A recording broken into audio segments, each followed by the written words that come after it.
Thank you, and welcome to podcast number 17 of NBA Talk with Jaywalk. I'm your host, Jonah Walkenfoos, and today we're going to be talking about kind of the goals we want to have for the rest of this year, which is 2024. We're also going to be talking about how Demar DeRozan is heading over to the Sacramento Kings, and we're also going to be doing an NBA team preview on the Atlanta Hawks, so make sure to stay tuned.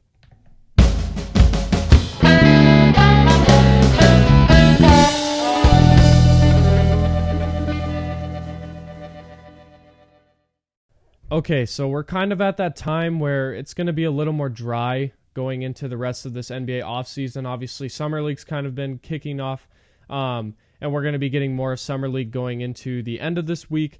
But as of now, there's not much to really talk about going on in the NBA other than a couple little things and then team previews. But I kind of wanted to make this little segment a little just me talking to you guys about my goals because I want you guys to know these goals as well, so I could keep you guys engaged and involved with this podcast, because it's not just me doing the podcast. I feel like I want to have you guys engaged and you guys involved as well. So I have some goals that I've set for the end of 2024, so hopefully I can look back at maybe this episode and check out my goals and say I accomplished this many goals, or I accomplished all of them, which would be incredible. But first off, I just want to say thank you guys so much for the support. I've been, I've had some ups and downs doing this podcast, but overall I've had a really fun time doing it. But yeah, let's kind of get right into the goals.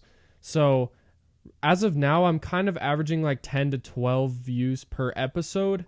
And I have a bold goal. This is a bold goal, but I want to try to get to 50 views per episode on average by the end of 2024. Now, I did set a little bit of a smaller goal. If obviously 50 doesn't work, I want to get that to 30 maybe. But why not shoot for the stars? Let's get 50 views per episode on average. And yeah, if I can get that, that would be incredible. And even if it just sticks to 10 to 12, I still wouldn't mind, because being able to inform you guys on this stuff is something I really love to do. And it just is really going to help me get my name out there going into the future for my career. I also want to get to 25 subscribers by the end of the year. I believe I am at 11 or 12, maybe 13. I haven't checked. I know that's terrible on me. But yeah, I want to get to 25 subscribers by the end of this year, which means hopefully if you are subscribed, you could watch each episode. So that would be one view per, which would be 25 views, and then hopefully some other people can view it as well by the end of the year to get to that 50 views. I also want to just maybe get some of your guys' advice. I kind of want to start doing Q&As, which is question and answers. Maybe every once in a while I'll put out something on Instagram or something where I'll be like, hey, give me questions on whatever NBA thing you want to talk about, whether you have your favorite team and you want me to talk about, hey, what's your favorite team? What is my prediction of your favorite team and how are they going to play this upcoming season? I could do stuff like that. I could also just do questions on maybe moves that happened in the off season or during the regular season. I want to start doing some Q&As, at least once a month, so I could build up those questions that you guys give me, and then I could try to answer them on one of the podcasts, whether that'll be just a special podcast or I'll just include it onto one of my episodes. And then I also want to, get more guests in this podcast. I eventually want to get a full-time person to help me, do the podcast with me. So if anybody's interested in being either a guest or just helping me in general, I would love it. And just let me know, and then I will see if you would be good enough to be on this podcast. Obviously, this isn't, an insanely professional podcast. I'm just kind of getting started. I'm an amateur at this. So if I could get all the help, that would be great. And if I could ask for your guys' help. Now, I don't like to always, kind of ask for viewers' help, because it just kind of makes me feel desperate. But I would love for you guys to just keep on spreading the word, spreading it on Facebook, Instagram, whatever. Just telling your friends and family, and telling maybe just random people if you want, just about my podcast, just to kind of get it growing. Because the more it grows, the more I'm going to feel confident doing this. And yeah, I appreciate every single one of you, though. Overall, that has been helping me to grow in this podcast and just giving me all that advice. So this was kind of just a topic where I just want to say thank you guys so much for helping me with this podcast, and I want to keep on going. So hopefully we could finish 2024 strong. I know there's a long time left of 2024, but I kind of wanted to just give you those goals so that you guys can know them, and maybe not just me accomplishing the goals by the end of the year, but we all can accomplish those goals and feel some sort of accomplishment. So yeah, thank you for tuning into these goals.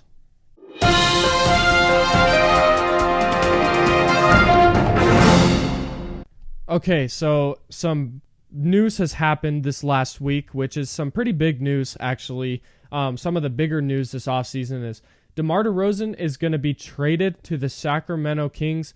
So it's not like a formal trade. It's more of a sign and trade. So basically, the Bulls were willing to help out the Sacramento Kings to financially make this work so the Kings could sign DeMar DeRozan to a 3-year deal.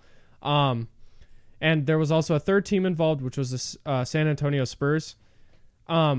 Before I go into the trade details, let me just tell you, sign and trades are never going to have insane value going to the team that maybe had the player before. So like the Bulls, they're not going to get crazy value out of this DeMar DeRozan trade because the Bulls could have honestly just let DeMar DeRozan walk for nothing.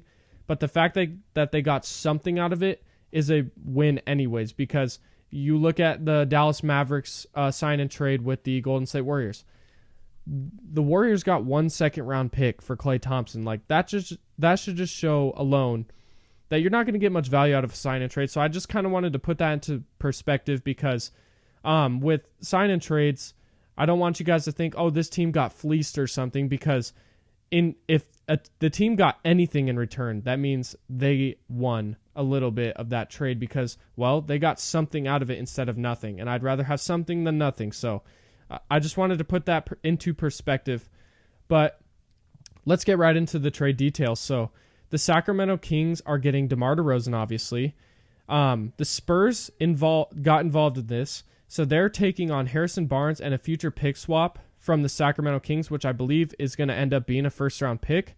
I don't know what year it is, but yeah, this is decent for the Spurs. The Spurs are, helping the Kings kind of get some salary off. So the Kings can dump some salary to the San Antonio Spurs because the Bulls didn't want salary. So now the Spurs are getting Harrison Barnes, which I think they could look into the trade deadline and potentially move him for some more picks. So honestly, the Spurs are kind of they're just getting multiple picks out of this and basically getting rid of nothing, like almost basically nothing. So I really like this for the Spurs. I think they're getting a good deal. I think the Kings are getting a good deal, and DeMar DeRozan, obviously a player that's going to help them to kind of take that next step forward to try to go for that championship push. I still don't think they're a good enough team to make the championship yet, but maybe one or two more moves, like depth-wise, they could be a really good team and a team to watch out for as a sneaky team coming out of the West.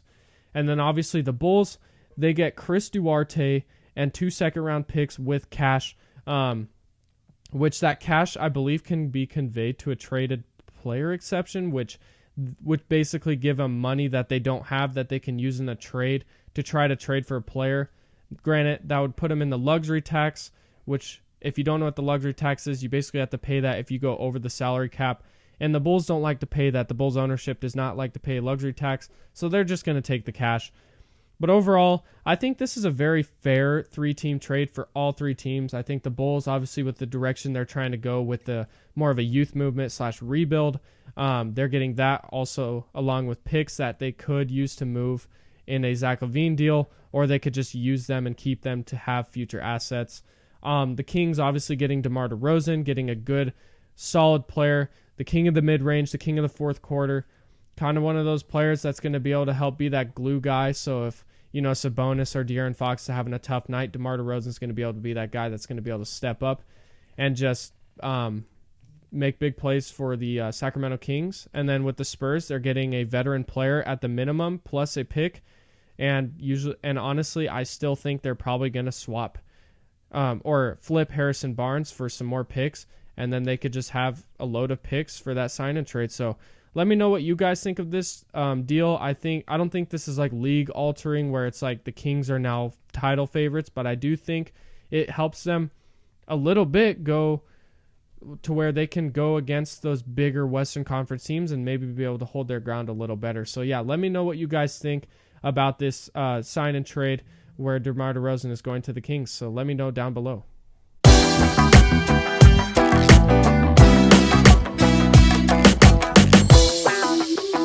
And we're on to the final topic of this podcast, and you already know what we're going to be talking about, NBA team previews, and we're going to be doing it on the Atlanta Hawks this week.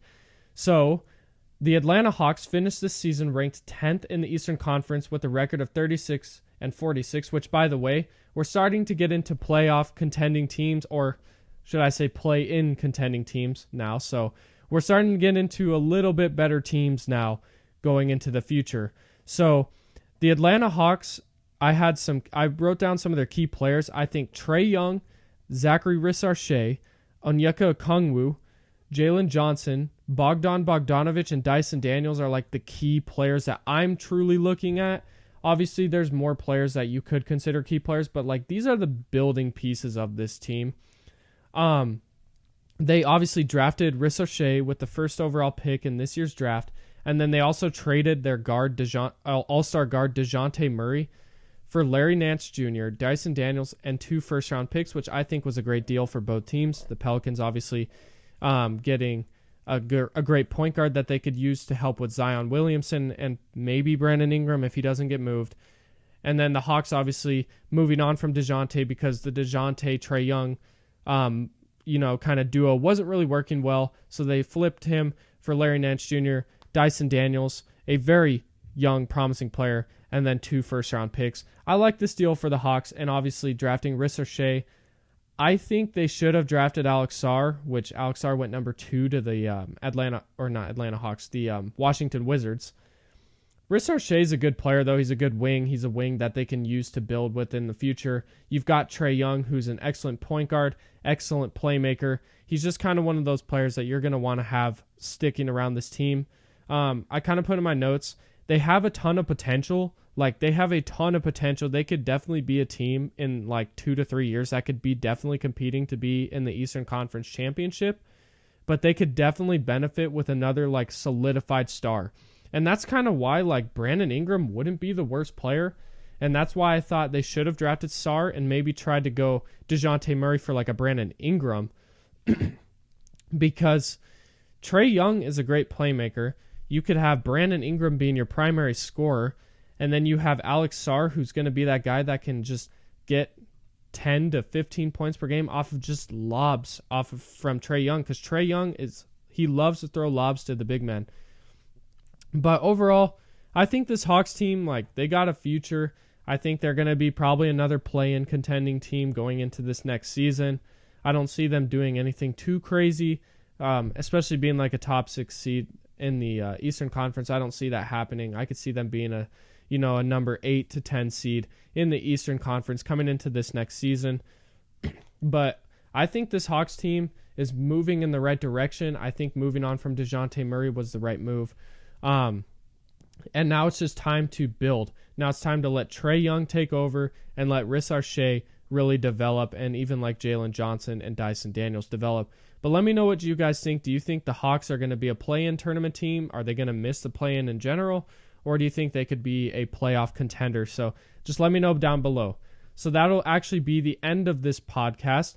That'll be the end of podcast number 17. Thank you so much for tuning into this episode. I know it wasn't a very long episode. I'm trying to also speed up my podcast episodes just because I feel like maybe I've been going a little too long.